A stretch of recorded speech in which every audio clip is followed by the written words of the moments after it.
Halo teman-teman semua, kembali lagi berjumpa dengan saya untuk membahas soal-soal tes wawasan kebangsaan di part 2. Untuk yang belum nonton part pertama, nanti saya sematkan link untuk menuju ke video pembahasan part pertama. Mungkin di part pertama hanya berupa slide-slide soal serta pembahasannya dan tidak ada saya langsung ngomong di video. Nah, kali ini saya mau saya improvement, saya langsung bicara di videonya dan tidak berupa slide saja. Oke, kita langsung aja ya, lanjut ke soal pertama. Keputusan Majelis Permusyawaratan Rakyat atas usul pemberhentian presiden dan atau wakil presiden harus diambil dalam rapat paripurna Majelis Permusyawaratan Rakyat yang dihadiri oleh sekurang-kurangnya dari jumlah anggota 1/4, A, B-nya 2/4, C 3/4, D setengah, E 2/3. Silakan dijawab.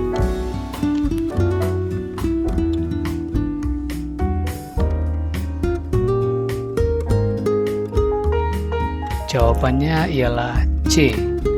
Keputusan Majelis Permusyawaratan Rakyat atas usul pemberhentian presiden atau wakil presiden harus diambil dalam rapat paripurna MPR yang dihadiri oleh sekurang-kurangnya 3/4 dari jumlah anggota dan disetujui oleh sekurang-kurangnya 2/3 dari anggota yang hadir. Tapi setelah presiden dan wakil presiden diberi kesempatan menyampaikan penjelasan dalam rapat paripurna MPR. Hal tersebut sesuai dengan Undang-Undang Dasar 1945 Pasal 7B Ayat 7.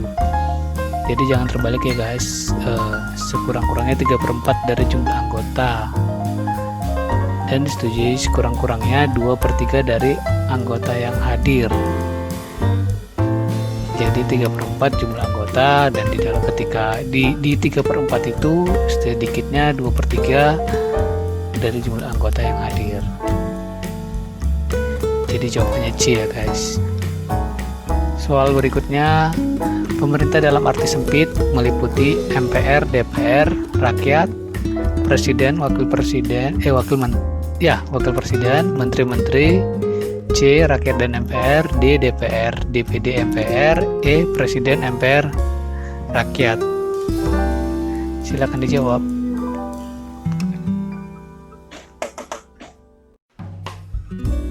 Jawabannya ialah B. Pengertian pemerintah dalam arti sempit adalah pemerintahan yang dilakukan oleh presiden, wakil presiden, para menteri. Sementara dalam arti sempit juga dapat disebut lembaga eksekutif yang bertugas melaksanakan undang-undang. Sedangkan pengertian pemerintah dalam arti luas adalah pemerintah yang dilakukan oleh lembaga eksekutif dan yudikatif secara bersama-sama untuk mencapai tujuan. Soal selanjutnya,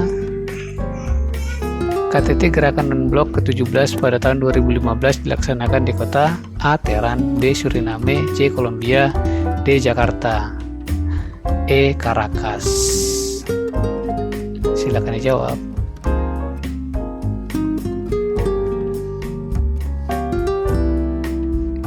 Jawabannya ialah E. KTT Gerakan Non-Blok ke-17 sendiri pada tahun 2015 dilaksanakan di kota Caracas di negara Venezuela. Perhatikan ciri-ciri masyarakat berikut ini: masyarakat industri, nilai prestasi dan universalisme, spesialisasi tinggi, sistem politik demokratis, birokrasi rasional. Ciri-ciri masyarakat di atas merupakan ciri-ciri masyarakat: A. Tradisional, B. Modern, C. Transisi, D. Heterogenitas, atau E. Plural.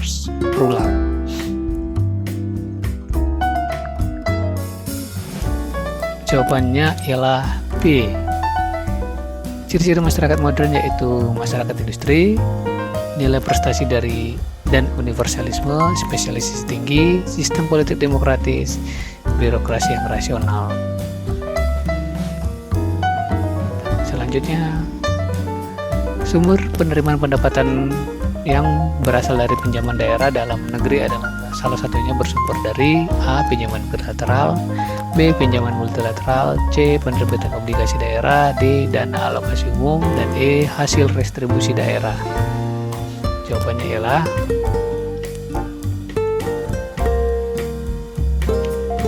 C. Berdasarkan Undang-Undang Nomor 25 Tahun 1999, pemerintah daerah dapat melakukan pinjaman dari sumber dalam negeri ataupun sumber luar negeri dengan persetujuan pemerintah pusat untuk membiayai sebagian anggarannya. Pinjaman dalam negeri dapat bersumber dari pemerintah pusat dan atau lembaga komersial atau melalui penerbitan obligasi daerah. Pinjaman luar negeri dimungkinkan dilakukan daerah, namun mekanismenya harus melalui pemerintahan pusat. Ketentuan mengenai pinjaman daerah selanjutnya diatur dalam Peraturan Pemerintah Nomor 117 Tahun 2000 tentang pinjaman daerah. Pernyataan berikut ini yang tidak sesuai dengan prinsip politik luar negeri bebas aktif adalah di sini itu Indonesia ya guys, walaupun tidak ada di soalnya, tapi Indonesia. A. Melakukan suatu kerjasama dengan negara-negara besar. B. Menjual produksi alat-alat perang pada negara lain. C. Membantu salah satu pihak dirugikan dalam politik internasional. D. Mengirimkan pasukan ke luar negeri untuk misi perdamaian. Jawabannya ialah B. Prinsip-prinsip pelaksanaan politik luar negeri bebas aktif dari Indonesia ialah negara kita menjalani politik damai. Negara kita bersahabat, skala bangsa, saling menghargai, tidak mencampuri isu soal susunan dan corak pemerintah negeri masing-masing. Negara kita memperkuat sendi-sendi hukum internasional dan organisasi internasional untuk menjamin perdamaian yang kekal. Negara kita berusaha mempermudah jalannya pertukaran pembayaran internasional. Negara kita membantu pelaksanaan keadilan sosial internasional dengan berpedoman pada piagam PBB. Negara kita dalam lingkungan PBB berusaha menyokong perjuangan kemerdekaan bangsa yang masih dijajah, sebab tanpa kemerdekaan, persaudaraan dan perdamaian internasional itu tidak akan tercapai. Jadi yang A itu benar, C itu benar, D mengirimkan pasukan ke luar negeri ya, dan B itu salah karena menjual produksi alat perang pada negara lain yang kemungkinan ya memicu konflik perang antara satu negara dengan negara yang lain. Soal selanjutnya, kebijakan mengenai larangan praktik monopoli dan persaingan usaha tidak sehat dituangkan dalam A. Undang-Undang Nomor 2 Tahun 1999, B. Undang-Undang Nomor 5 Tahun 1999, C. Undang-Undang Nomor 2 Tahun 1998, D. Undang-Undang Nomor 5 Tahun 1998, E. Undang-Undang Nomor 7 Tahun 1999. Jawabannya ialah